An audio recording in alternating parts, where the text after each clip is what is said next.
بسم اللہ الرحمن الرحیم۔ محترم ناظرین، السلام علیکم۔ ایک یہودی کو رسول خدا صلی اللہ علیہ وآلہ وسلم سے چند دینار قرض واپس لینا تھا۔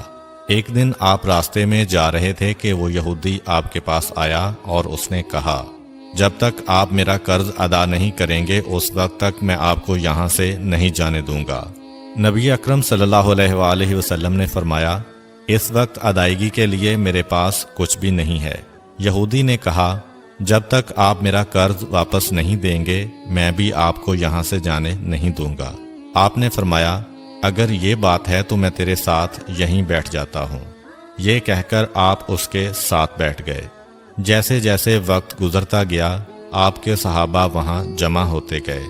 جب انہوں نے یہودی کی یہ جسارت دیکھی تو انہوں نے اس کو سزا دینے کا ارادہ کیا۔ آپ نے انہیں ہر طرح کی تادیبی کارروائی سے روک دیا اور فرمایا کہ تم دور چلے جاؤ۔ حکم رسول کے تحت صحابہ دور چلے گئے۔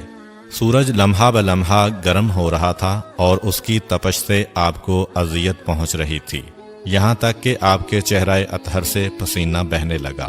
اس کے باوجود آپ نے کسی طرح کے غصہ کا اظہار نہ کیا اور کوئی سخت جملہ نہ کہا۔ آپ سارا دن وہیں بیٹھے رہے اور ظہر، عصر اور مغرب و عشاء کی نمازیں وہیں پڑھیں۔ پھر رات چھا گئی۔ آپ نے رات بھی وہیں بسر کی اور فجر کی نماز بھی وہیں پڑھی۔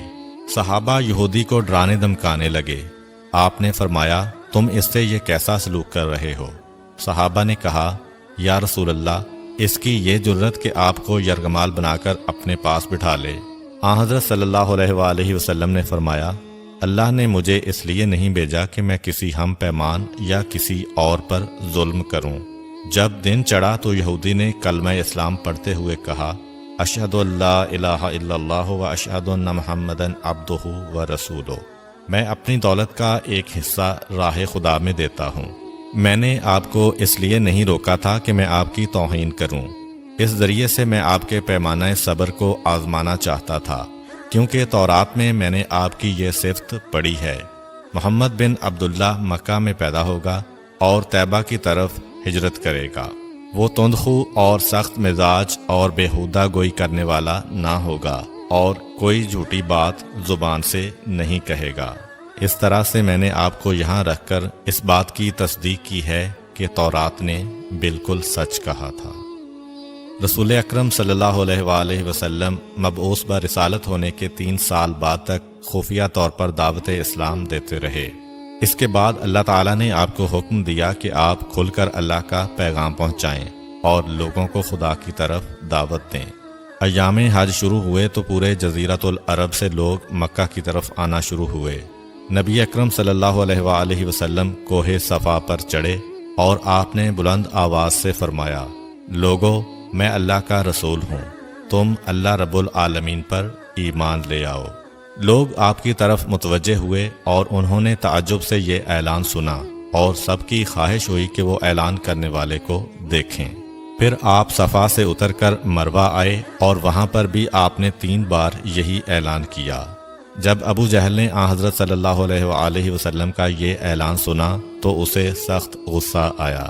اس نے زمین سے ایک پتھر اٹھا کر آپ کی پیشانی پر مارا، جس سے آپ کی پیشانی زخمی ہو گئی، خون بہنے لگا اور آپ کا پورا چہرہ لہو لہان ہو گیا۔ اس کے بعد تمام مشرکین آپ کو پتھر مارنے لگے۔ نبی اکرم صلی اللہ علیہ وآلہ وسلم مجبور ہو کر کوہ ابو قبیس پر چڑھ گئے اور ایک چٹان کے پیچھے جا کر چھپ گئے۔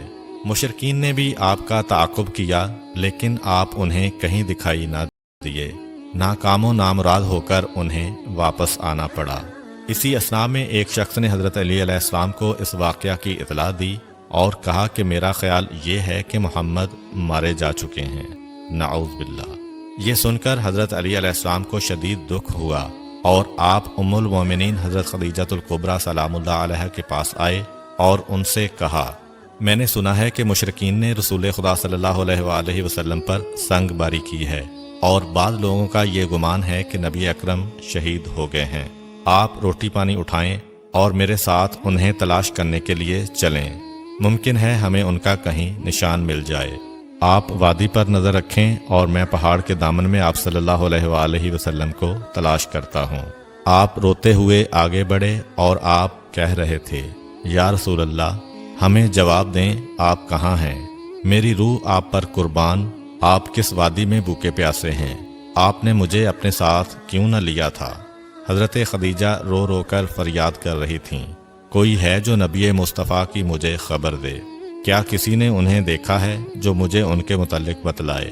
اس وقت جبریل امین علیہ السلام رسول خدا صلی اللہ علیہ وآلہ وسلم پر نازل ہوئے۔ ان کے پیچھے ملائکہ کی بہت سی صفیں تھیں۔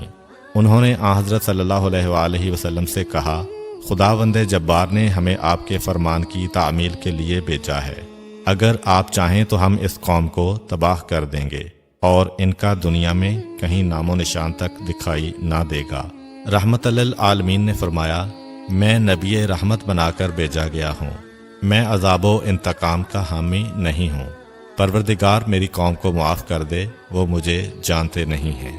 جبریل امین علیہ السلام نے آن حضرت صلی اللہ علیہ وآلہ وسلم سے کہا، خدیجہ سلام اللہ علیہا آپ کو تلاش کر رہی ہیں۔ خدیجہ کے رونے نے آسمان کے فرشتوں کو رلا دیا ہے۔